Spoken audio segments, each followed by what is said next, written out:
The hall was older than any star chart in the building. High windows threw long bars of light across a floor that had seen more arguments than peace. Delegates sat in layers.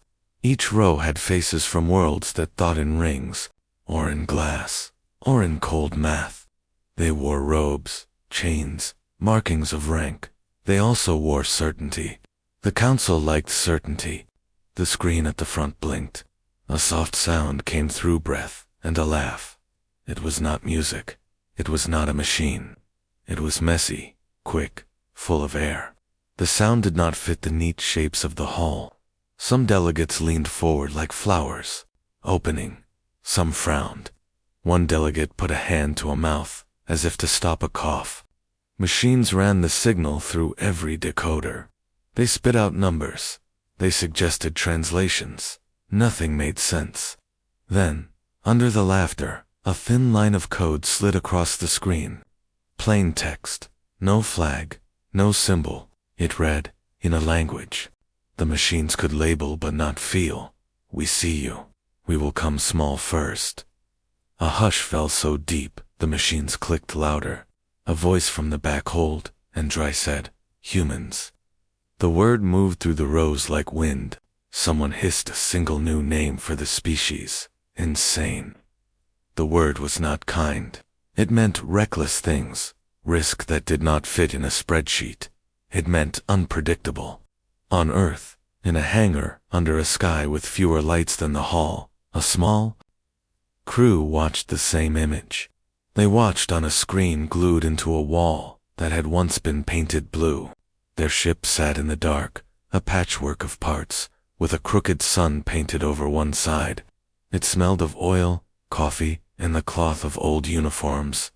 They were tired. They were ordinary. That ordinary felt dangerous to the council. The commander of the ship had hands that told stories.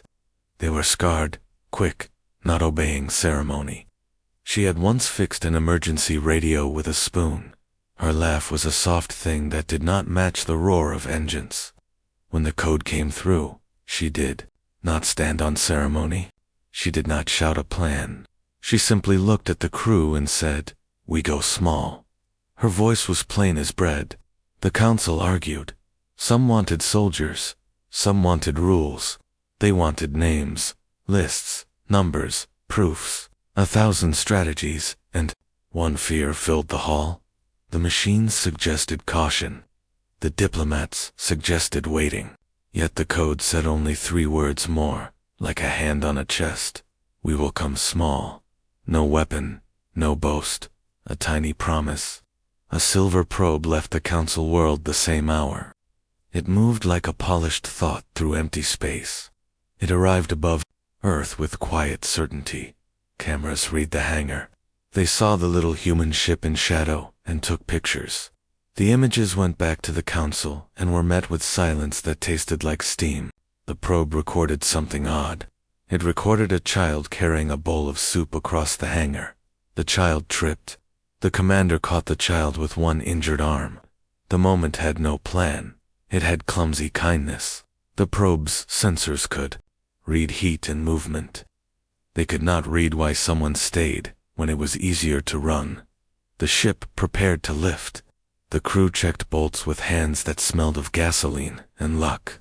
They argued about songs. One old sailor hummed a tune his grandmother taught him.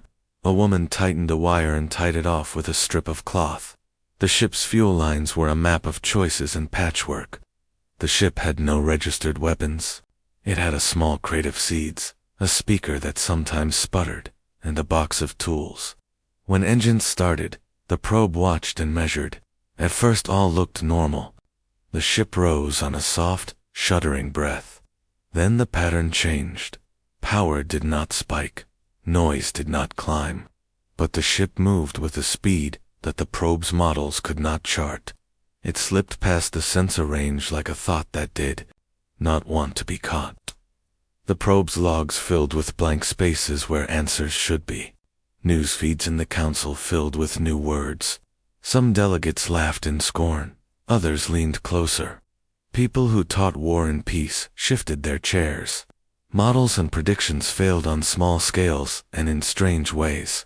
The humans did things that broke the rules used to make peace and war. They left without a flag, but with a song. They left without a threat, but with a promise. The promise was small. A smile carried it. Back in the hangar, the commander stood at a window as the ship rose. She watched a world that had stopped trusting itself. A mechanic mended a cracked radio with a strip of metal. A young crew member packed the seeds with careful hands.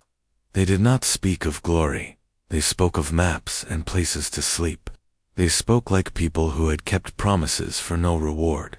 The probe sent one last clear frame before the feed went dark.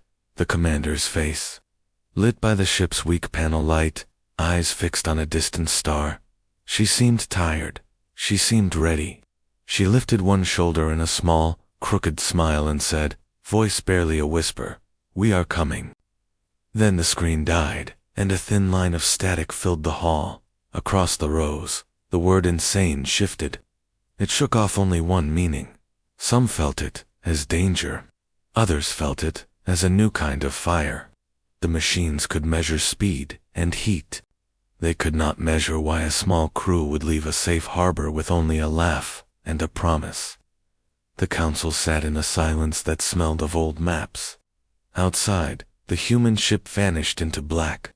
Inside, small hands folded a paper with careful creases. Someone tucked a seed into a pocket. Someone else hummed that old grandmother's song again. The laugh that started it all echoed like a small bell. It was soft and human. It carried no threat. It carried an invitation. The galaxy, for once, did not know how to answer. The space above the old mining ring smelled of burned fuel and fear. Ships hung like broken teeth in the dark. The enemy fleet moved with a slow, perfect order. Their beams cut through space like measured light. They had studied humans on paper. They believed they knew every move. The human fleet did not look like a fleet. It was a mix of old freighters, repaired scouts, and a transport ship painted with a child's handprints. Some ships had extra plates of metal bolted on. One had a kitchen table lashed to its hull. The commanders did not share the same training. They used different signals. They argued in voices full of curses and song. On paper, they should have lost. At the first contact, the enemy fired in clean lines.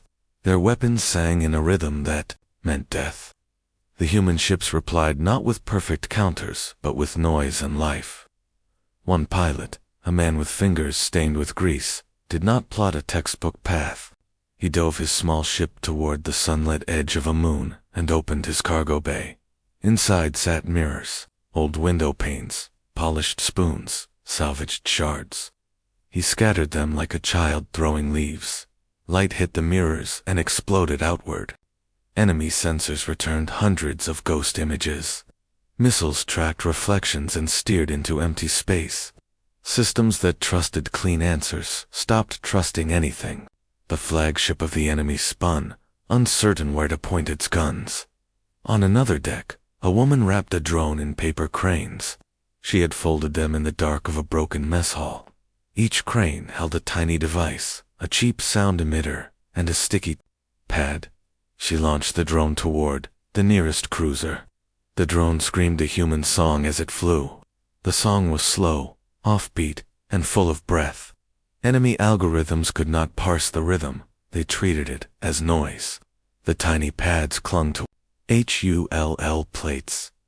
When the pads engaged, the cruiser's outer sensors registered a swarm of tiny systems rerouted power to defensive shields and turned cooling lines inward. The cruiser slowed. In that slow, the human fleet moved. They slipped between the cruiser and its escort and cut lines, dropped grapples on engines, and moved like a messy wave. Aboard the battered transport, a young mechanic had another plan. He took a box of tin whistles from a children's chest. He wired them to a timing device. When the whistles sang all at once, the sound signature looked like a living colony to the enemy's pattern library. Targeting arrays switched modes. The human ships used that breath to pass. On the bridge of the enemy flagship, officers screamed at readouts that kept changing shape. Their models had been perfect for 1,000 encounters. And then this: mirrors, paper, song. The models jittered. A cold strategist said, "They fight without plan. They are insane." He meant it as an insult. On the deck of a seized supply barge, a child, barefoot and smiling, ran up to the ladder of an enemy ship, left with its hatch open after a skirmish. The child carried a small bag of seeds and a paper bird. The child climbed onto the ship as if it were a playground. Cameras watched, and some officers laughed. The child walked past weapons like they were toys. The child did not see armor. The child saw people. A soldier stepped forward, hand on a gun. The child offered the paper bird, folded into a crude crane. The soldier hesitated. A human officer stepped out then. She did not have medals. She had grease on her hands, and a braid that had refused to do straight lines. She walked toward the enemy soldier with the calm of someone who had held a dozen broken things together. She spoke the same human words the crew had used to greet each other for years. Words like share, bread, and name. Small acts. The enemy soldier lowered his weapon by inches. Back above, a small squad of human fighters took a route no algorithm had named. They threaded between sensor cones and flew through a debris field. One ship lost a wing like a broken bird and kept flying. Inside, a pilot hummed. He kept the ship steady by watching the stars and thinking of home. When they reached the enemy supply line, they cut fuel lines with a grappling hook and let silence open a door. The battle did not look like war in textbooks. It looked like people making things that a machine could not predict. Mirror flashes. Paper birds, offer them songs, and stubborn kindness formed a pattern the enemy could not catch. Their weapons found ghosts, and their strategy met questions. They had planned for tactics, not for choice. At one turn, the enemy fired a net of nanodarts meant to read and disable human crews. A human commander ordered every ship to open its vents and sing at full volume. The darts mistook the sound waves for living patterns and failed to lock. The commander had rolled a dumb gamble. He bet that life sounded richer than code. The gamble worked. When the battle cameras slowed footage, it looked like an art piece. Fragments of mirrors flashing, paper cranes stuck on armor, people singing, and a child holding out a paper bird to a stunned soldier. Strategic charts could not explain it. The enemy models labeled the humans insane again. This time the label had a new edge. It was not only foolishness, it was a method. After the battle, ships drifted with broken paint and quiet fans. A human mechanic sat on a hull and mended a torn flag with a strip of cloth. She hummed the same tune the drone had played. Crew members shared stale bread and dry jokes. They patched dents and retold small stories. Their laughter did not erase the losses. It warmed the wounded. In the enemy halls, leaders met in tight rooms and said one word more than once: unpredictable. They updated models. They argued over new rules. Some wanted tighter control. Some wanted to call the humans mad and end them. Others considered the cost of underestimating a species that used noise, kindness, and mess as weapons. On the human ship, the commander checked her hands and smiled a small, crooked smile. She did not plan to be clever. She planned to survive. She looked at her crew, tired, human, and thought of the child with the paper bird. She thought of mirrors and songs and every small choice that had kept them alive. She said simply, to no one in particular, "We fight like people." The words were not a tactic on a map. They were a promise. The galaxy had seen the method. It had no name that fit. The humans did not care. They packed what they had: shoes, tools, songs, and readied for the next strange hour. The chamber was colder than the place where treaties were usually made. It hung on the side of a moon and looked down on a sea of ships. Delegates sat in hard chairs and wore thin smiles. They spoke in careful tones. Every word had a weight. Every pause was measured. Across from them, a human walked into the light. She did not wear medals. Her hands were rough and had small scars the way a baker's hands do. She carried no translator of ceremony. She carried a single small cloth bag. In the bag were 3 things: a folded photograph, a rusted coin, and a small stone someone had given her when she was a child. Before she spoke, the chamber made a sound like a breath held too long. Machines recorded and noted. The human looked at the faces across the room. She did not look away. She said, in simple words, "I promise." The phrase sounded small. It landed like a stone. Her people had a way with promises. On Earth, promises were not only words. They were meals shared, roofs fixed after storms, and names remembered at graves. Promises were kept with hands, not just signatures. The human's oath meant something different to her than to the machines in the chamber. To the machines, a promise could be a line in a contract. To her, a promise could be the last thing she held. The council offered terms.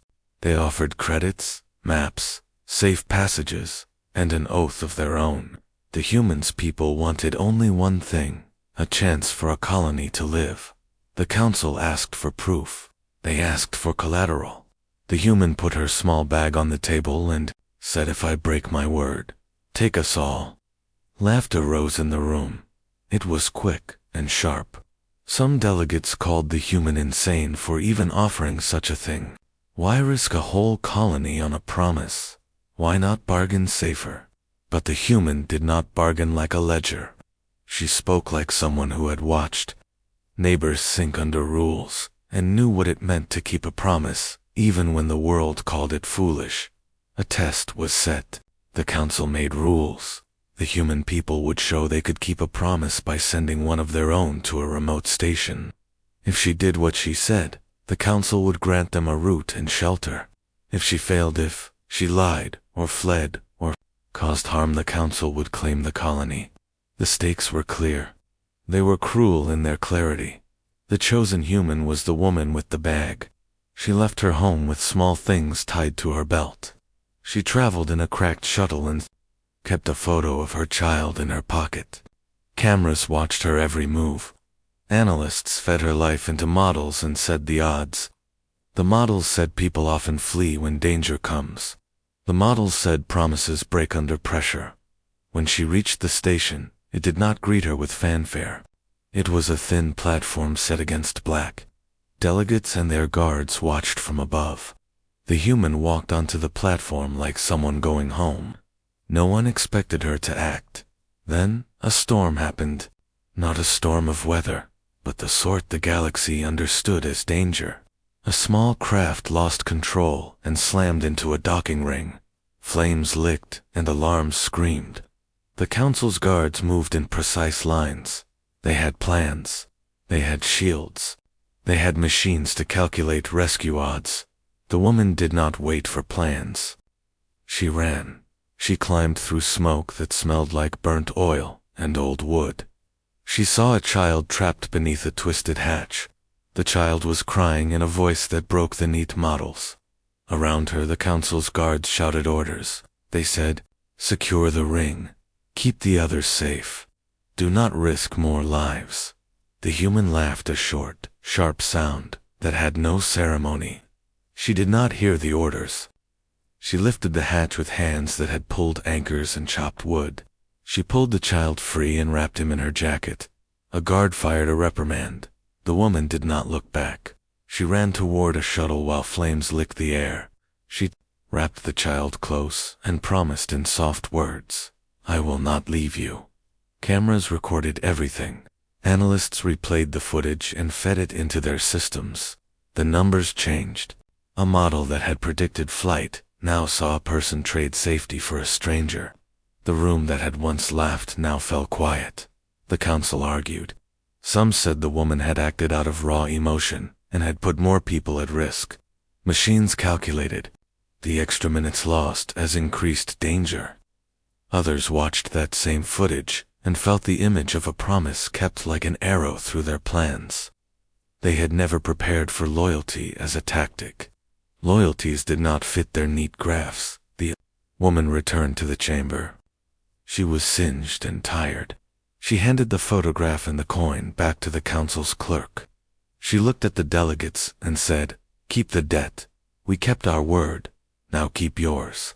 Her voice had no anger. It had the tired calm of someone who had done what she said she would. The council could not move quickly then. Machines recalculated 1,000 ways. The human act had broken a core assumption that people act only to save themselves. The models had assumed rational choice in the narrow sense. This human had made a different choice. She had put her people on the line like a single thread across a bridge. The thread held. News of the act spread like a smell. Some in the galaxy called it madness. Others called it brave. Analysts updated charts and then re-updated them. New questions formed. Could this kind of risk be counted on? Could it be used? If a species would stake its future on a promise, what would that mean in war and peace? Back on Earth, the woman sat by a small fire and mended a torn sleeve. Children asked about the flags in the strange rooms. She did not speak of glory. She spoke of the child she had saved and of the thin coin she had once given to a neighbor. She tucked the stone into a pocket and hummed a small song. She had no plans to be a hero. She had a habit of keeping what she said. In halls full of maps, the word insane changed shape again. It hung between meaning danger and meaning power. The council had learned a lesson the hard way. Honor was not only a word. For humans, it could be a weapon. For others, it was a risk too great to trust. The chamber closed its doors and added a new line into the record: handle human promises with care. Outside, the stars watched a species that chose to bind its fate to a spoken word. The gamble had worked for now. The price had been high, and the sky had written the result in small letters. The galaxy had been shown something it could not compute. It learned one simple, dangerous truth: a promise kept can be more deadly than a threat. The hangar smelled like old coffee and hot metal. Lights hung on chains and swung when big doors opened. In one corner, a group gathered around a bench that looked like it had survived 3 wars and a wedding. They called it the lab because no one had a better name. The people in the lab were not all engineers. A woman who had once taught children math held a soldering iron. A man who fixed roofs worked on a small coil. A teenager with paint on his hands sketched shapes in grease. They argued with jokes and with hands. Plans grew and died and changed on a single scrap of paper. There were no long reports. There were only drawings, coffee stains, and stubborn hope at the center of the chaos. A young engineer named Mara bent over a machine that looked like half a clock and half a radio. She called it a listener. It had wires that wandered like roots in a casing patched from old cans. She had found the idea in a child's toy and an old lullaby. People laughed at it and told her to make something that shot or steamed or looked like a weapon. Mara only smiled and tightened another screw. She had a small rule: make things that do not obey the rules of machines. The listener was not to be loud. It would be soft and wrong. It would be full of the small mistakes that humans make when they carve wood or sing off-key. She believed a machine that expected perfect signals could be fooled by imperfect life. They tested the listener under a tarp at night. It hummed like a tired animal. It played a loop of human noise laughter, a child's cough, a slow song a grandmother used to sing. The sound was not clean. It skipped. It breathed. They hid the device behind a crate and sent a reconnaissance drone past it. The drone scanners built by the enemy to ignore life and focus on threats paused. For a fraction of a second, it read the signal as living tissue. It changed the drone's flight and sent a report to its fleet. Possible life signature detected. The small victory made the group laugh and then hush. The mission commander, who had not slept in 2 days, asked a simple question: can it save people? Mara looked at her hands and then at the listener. she answered. It makes them see us as not like their enemy. It makes their machines. Pause. They needed a chance to try it for real. A convoy waited like a long, tired snake across a black seam of space. The convoy carried food and medicine. Enemy patrols watched routes and counted hours. If the convoy went through, many would live. If it did not, people in small towns would die. Mara and a crew put the listener into the belly of a flat transport. They wrapped it in cloth and tied a child's toy to the outside so it would look ordinary. They drove the transport along a path under the shadow of satellites. When enemy scanners passed, the listener sang the slow song. At first nothing changed. Then, a patrol cruiser eased its beams and adjusted its orbit. Its targeting arrays faulted for a long enough moment. The cruiser sent back a report. Unusual living signature.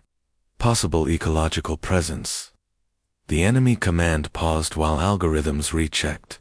In that pause, the convoy slipped by under silent engines and reached the safe harbor. Word of the device passed fast.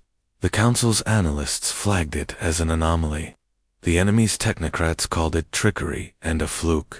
But in small towns, children opened boxes with food. In one night, the listener saved a school. The device did not do much by itself. It did not explode or shut down shields. It made attention bend. It used small sounds and the human pattern of error. The engineers learned to fold old songs into its code and to stitch in breathing noises. They added a heartbeat sample and a grandmother's hum. Machines trained to ignore messy life found themselves asking questions. But the real trick came from how humans used the pause. They turned it into time. Time to pray. Time to run. Time to hide elders in plain sight. Time to do the small things a machine could not value. They filled the seconds with the simplest human acts, sharing bread, telling names, folding paper birds and setting them where cameras would see. The enemy machines adjusted and learned. They added filters. They coded rules. Mara and her team added more songs. One night, a patrol ship came close to catching a rescue team. The listener was already in the field. The patrol's sensors locked on and then, as if embarrassed, stopped. Its system spent precious compute time deciding whether the signatures belonged to life or to noise. The rescue team used that time to pull a wounded man into a hidden alley. They wrapped him in a blanket and sang until engines passed. The enemy changed tactics. They tried to drown signals and noise. They launched drones that ignored oddities and focused on hard heat signatures. Mara's team countered by making the listener imitate heat that looked like a sleeping animal. They borrowed the pattern of a cat curled around a stove. Their small inventions became a library of human errors and habits that no algorithm had fully stored. In the council, experts argued. Some said the listener was a code exploit, a cyber trick. Others said it was art. Mara's ruliest the messy parts of life did not fit their categories. They updated their models, but each update lagged behind the next small human idea. The enemy grew frustrated. They sent a strike meant to sweep the lab. The lab was a hangar with thin doors. It would not survive a real barrage. Mara could have run. She thought of her tools, the listener, and the thin bench where people kept small promises in jars. She thought of the school that had the food box and of the convoy that slid through because of a lullaby. She did not run. She wired the listener to a small beacon and set it on a cart. She pushed it toward the hangar doors while her friends held cables and prayed. The strike came in a hot line across the sky. The hangar shuddered. The beacon sang a wrong song, with a cough in the middle and a child's misremembered rhyme. The incoming missiles misread the pattern as the edge of an ecosystem. Some burst early. Others steered away and studied. The hangar took damage. Sparks rained. A window broke. A crate fell on Mara's foot. She laughed through the pain, the kind of laugh that follows fear. She and her friends dragged the listener back inside and patched it with tape. It worked. The strike missed a life that would have been lost. Later, When stories were told, people called it reckless genius. The lab's work spread like seeds. Others built devices from toys and songs. The fever of invention became a movement. It was not tidy. It did not follow a manual. It took small things and made them matter in ways machines could not predict. Mara kept the battered listener on a shelf. She put a strip of cloth on it that had the smell of someone's grandmother. The cloth was not useful. It was a promise. She would not say. It was science alone that saved a convoy, a school, and a hangar. She would say the world changed because people made music of the parts no algorithm wanted. The galaxy had learned that invention does not only mean weapons. Sometimes it means a song that makes a machine hesitate. After months of strange defeats and baffling victories, the galaxy met in a storm of ink and law. Halls that once argued over trade now shouted about rules. The vote came fast and loud. Make human methods illegal. Call them irrational acts. Build machines to ignore human noise. Force predictability on everyone. The law read like a net. It banned sudden promises that could bind whole populations. It outlawed tactics that used art, song, or small errors as weapons. It ordered scanners to treat laughter and lullabies as background. It called for new sensors and harder math. The galaxy wanted the human surprise gone. Humans read the law like weather. It was not a thing to admire. It was a thing to meet. They did not ask for permission. They had no desire to fit into tidy rules. They looked at the law and then at each other. They packed what mattered. Songs, seeds, a few tools, the names of people who had kept them safe. In a quiet dock on the edge of a city that had seen worse, a child pressed a button on an old radio. The radio sputtered and sang a song that had no right to be useful. It was thin and full of mistakes. The song had a cough in the middle, and the voice drifted off key. To the galaxy's new sensors, it meant nothing. To those close to it, it meant everything. The law had fought weapons and machines. It thought it had fought humans by changing rules, but it could not reach into the small things that made humans human. It could not force a mother to stop humming. It could not make a baker forget the names of neighbors. Laws could not ban a promise kept under fire when fleets came with new orders. They found faces that did not move like models predicted. People hid in crowds that did not show as crowds. Children danced in patterns that confused formation algorithms. Mothers taught songs that mapped safe paths through city ruins. A lullaby could be a map. A joke could be code. A folded piece of paper could hide a tiny chip that whispered a name. The enemy tried new filters. They trained machines to ignore song and cough. They tuned sensors to the sharp edges of heat and motion. They made algorithms that looked for cold logic, for the steady line of traditional tactics. But human choice did not live only in signals. It lived in habits and in the thin work of keeping each other alive. On one night, an invasion force rolled over a field of broken telescopes.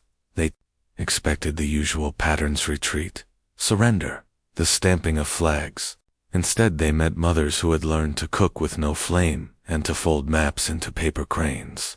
The cranes carried tiny notes that named safe roofs and weak walls. The notes told where cables had been cut. The invasion's machines read the notes as detritus. Human hands read them as lifelines. A commander of the invading armada watched footage in a dark room. He saw a child step into a ruined plaza carrying a paper bird. The bird was empty. The child tossed it to a drone that hovered to scan. The drone read an empty scrap and moved on. The child smiled and stepped into a shadow that did not appear on the scans. The commander slammed his fist on a table. His sensors failed to see what his eyes had watched. The law in the council grew teeth and then grew brittle. New rules meant new human tricks. The more the galaxy tried to force predictability, the more people found small, honest ways to keep one another safe. Scientists admitted that they had not planned for habit and story. Strategists argued that loyalty could not be calculated. Judges defined irrational and then found whole cultures filled with acts they could not name. A small unit of human medics moved through a battered town. They did not carry heavy kits. They carried blankets and bottles of water. They sang names as they moved, and the singing made the guards hesitate. A machine might have read the names as noise. A person heard them as a list of people who mattered. The guards could not harden themselves against memory. In one council chamber, a delegate said plainly, "We tried to make their madness a crime. We made the law. We lost something else." Another answered, "We made ourselves blind to life." They wrote new treaties and then crossed them out. The law could shape maps and ships. It could not shape the small inventions that grew in kitchens and broken labs. On a human ship, patched and smelling of rain, a girl held a seed between two fingers. She had been taught to keep it safe. She tucked it into a pocket and remembered her grandmother's voice. The ship moved toward a place where treaties meant little and choices meant everything. In the mess hall, people made paper birds and wrote names inside. They tied them to strings and hung them like small flags. When the final push came, armies met something they had not counted on. People who chose to be small weapons of care. They chose to hide elders in plain sight and to learn the rhythms of the enemy's machines. They turned lullabies into time into escape. They taught children to whistle on beats that broke scanners. They used mirrors like flags. They broke rules with hands that had always held bread. After that battle, the council had to name what they had seen.